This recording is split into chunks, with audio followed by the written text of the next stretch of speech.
May I request the Honorable Minister of State for Water Resources, River Development and Ganga Rejuvenation and Parliament Affairs Attachment Area, Government of India, Shri Arjun Ram Meghwal ji for his address. Thank you. 11th word, confluence of humanity, power and spirituality. HP Kanodia जी द्वारा इस कार्यक्रम को आयोजित किया जा रहा है और ये 11th word Confluence of humanity, power and spirituality है। मैं HP कानोडिया परिवार को ऐसे आयोजन करने के लिए बहुत बहुत बधाई देता हूं, अभिनंदन करता हूं और धन्यवाद करता हूं। काम तो कई किए जा सकते हैं, लेकिन इस तरह के काम करने वाले कम ही लोग संसार में मिलते हैं। दूसरा, इनको धन्यवाद इसलिए देता हूं कि ये मंच पे बैठे हैं, लेकिन हेमंत अभी बैठे थे, कहीं गए क्या?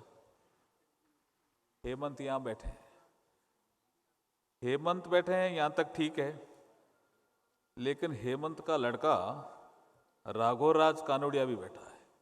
राघव आ गया ना, राघव राग भी बैठा है। राघव बैठा है यहाँ तक भी ठीक है, लेकिन राघव की पत्नी श्रुति भी बैठी है, ये आनंद की बात है। इसीलिए फैमिली में भी पावर आता है, ह्यूमैनिटी भी बढ़ती है कि मेरे दादाजी क्या कैसा काम कर रहे हैं। ये नई जनरेशन जो सीख रही है, इसी से ही देश की मानवता बढ़ेगी, देश को पावर मिलेगी और देश एक दिन निश्चित रूप से विश्व गुरु बनेगा, ऐसा मुझे आज के प्रोग्राम से लगता है। मैं मंच पे बैठे हुए हमारे इमाम उमेर अहमद इलियासी साहब को धन्यवाद देता हूं, कई प्रोग्रामों में हमारे साथ रहे हैं। माननीय इंद्रेश कुमार जी का आपने भी बहुत अच्छा उद्बोधन सुना। मैं सदगुरु दिलीप सिंह जी को भी बधाई और धन्यवाद देता हूं कि आप इस प्रोग्राम में आए। हमारे former president of republic of Croatia के हिज एक्सीलेंसी स्टेफन मेसिक और ऑस्ट्रेलिया से भी प्रतिनिधि आए हुए हैं। मैं सभी का, और हमारे लोकसभा में हमारे साथी उदित राज जी हैं और राज्यसभा में हमारे टीएमसी के नेता और मेरे बहुत अच्छे मित्र सुखेंद्र शेखर राव भी अभी ज्वाइन किया है। मैं सबका स्वागत करता हूं, अभिनंदन करता हूं। आप पूछ रहे होंगे भी आप स्वागत क्यों कर रहे हो? मैं इसलिए कर रहा हूं कि HP कानोडिया वो परिवार है। जब मैं मारवाड़ी सम्मेलन के फंक्शन में आया तो मुझे लगा कि मारवाड़ी संस्कृति को, मारवाड़ी कल्चर को बढ़ाने में भी HP कानोडिया परिवार का बहुत बड़ा योगदान है और मैं राजस्थान को बिलोंग करता हूं, इसलिए मेरा भी स्वागत करने का हक बनता है। अब मैं मेरे विषय पे आता हूं। देखिए, क्या है मानवता? यहां का एक उदाहरण है कलकत्ता का। ईश्वर चंद्र विद्यासागर नाम सुना है ना सबने, का नहीं सुना? सुना है? ईश्वर चंद्र विद्यासागर कोलकाता में एक बार घूमने गए हुए थे, तो जब पार्क से बाहर निकले तो एक आदमी पार्क के गेट के पास बेहोश पड़ा था। उसको उन्होंने उठाया और वो जिस साधन से आए थे उस साधन से उनको लेके गए घर पे। बेहोश था, होश नहीं था। 3 दिन बाद उसको होश आया। ईश्वर चंद्र विद्यासागर उस समय घर पे नहीं थे। लोगों ने उससे पूछा तुम कौन हो? तो उन्होंने कहा मैं तो स्वीपर समाज का आदमी हूं।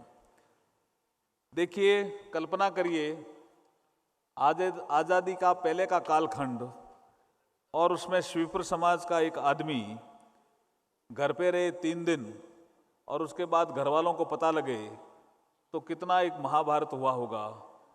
और उसके बाद एक बड़ी पंचायती हुई, उन्होंने कहा इसको घर से बाहर निकालिए। ईश्वर चंद्र विद्यासागर ने कहा मैं घर से बाहर नहीं निकालता। उन्होंने कहा क्यों नहीं निकालोगे? तो उन्होंने कहा ऐसा है, मैं इसलिए नहीं निकालूंगा कि ये मेरा भाई है। उन्होंने कहा ऐसे कैसे हो सकता है, you belong to a Brahmin family, he belongs to a Shripur family, आपके भाई कैसा हो सकता है। तो जो ईश्वर चंद्र विद्यासागर जी ने जवाब दिया, वो आज की इस मानवता को सर्वश्रेष्ठ सिद्ध करने वाला उन्होंने एक जवाब दिया। उन्होंने कहा, मैं मन के अंदर जो बीमारी है, गंदगी है, उसको साफ करने का काम करता हूं, और ये जो मेरा भाई है ये बाहर की सफाई करता है, इसलिए हम दोनों सफाई कर्मी हुए। मैं मन के अंदर की सफाई करता हूं और ये बाहर की सफाई करता है, इसलिए हम दोनों भाई, इसलिए हम ब्रदर हैं। ये ब्रदरहुड की वो नगरी है कलकत्ता।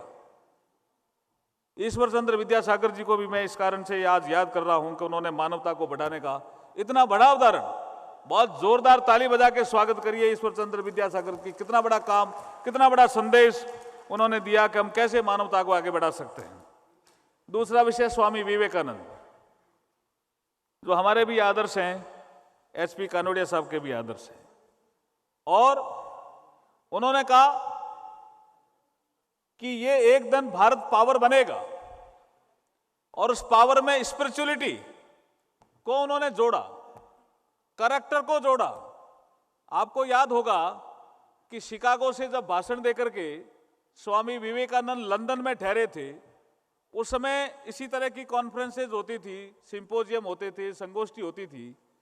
तो एक बार एक लेडी पत्रकार ने स्वामी जी से पूछा कि आप जेंटलमैन नहीं लगते हो, आप लेक्चर बहुत अच्छा देते हो, आवाज आपकी बहुत अच्छी है, सब्जेक्ट बहुत अच्छा रखते हो, कंटेंट बहुत अच्छा रखते हो, लेकिन आपकी ड्रेस अच्छी नहीं है, इसलिए आपके यहां के लोग आपको जेंटलमैन नहीं समझते।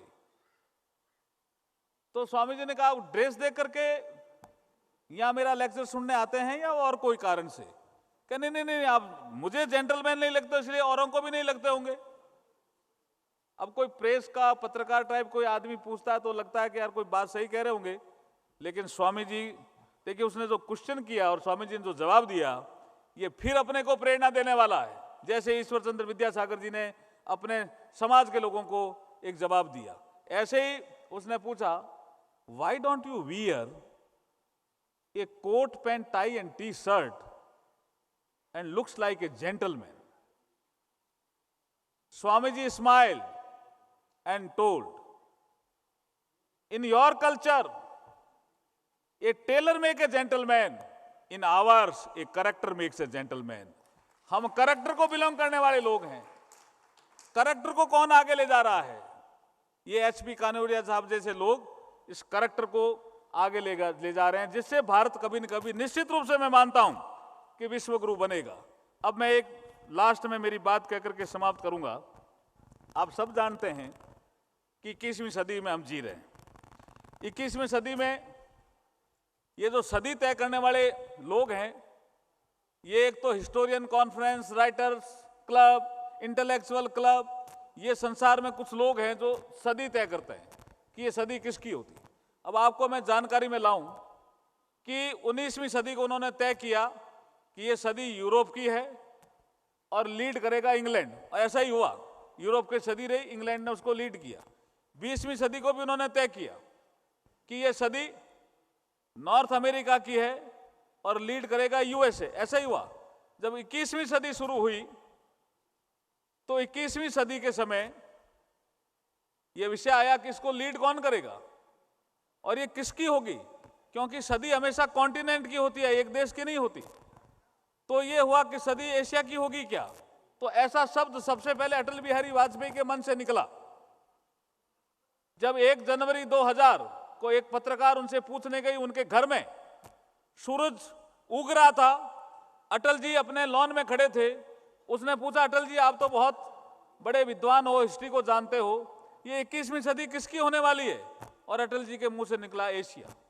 लोगों ने कहा ऐसे कैसे कह दिया, ऐसे कैसे होगा, एशिया कैसे होगा, अभी तो यूरोप ही होगा। ऐसे ही चलता रहा, डिबेट चलता रहा, और उसके बाद भी डिबेट चला। फिर 2010 और 20 के बीच 2010 से चला कि नहीं नहीं नहीं नहीं, एशिया अफ्रीका दोनों की होगी। और अभी 2014-15 से लगातार जो आप पढ़ते हैं, लगातार ये चल रहा है कि ये सदी अब एशिया की होगी। सदी एशिया की होगी तो उसको लीड कौन करेगा, आप बताइए, कौन करेगा? है? 4 देश कंपटीशन में हैं, कौन कौन से बताओगे? चाइना, बिल्कुल ठीक कहा आपने। इंडिया 2, तीसरा नहीं, एशिया, जापान, हाँ बिल्कुल, किसने बोला जापान? जापान, चौथा है? नहीं, वो नहीं है, वो नहीं है। ये जो हिस्टोरियन क्लब है वो कहता है कि जो रशिया है वो 80-85% एशिया में है और 15% ही वो यूरोप में है, उसको बोलते हैं यूरेशिया। तो ये 4 देश कंपटीशन में रहने वाले हैं, यूरेशिया, चाइना, जापान और इंडिया। तो चारों के कंपटीशन में इंडिया को आगे निकालना है या नहीं निकालना है? यस और नो तो बोलिए। है?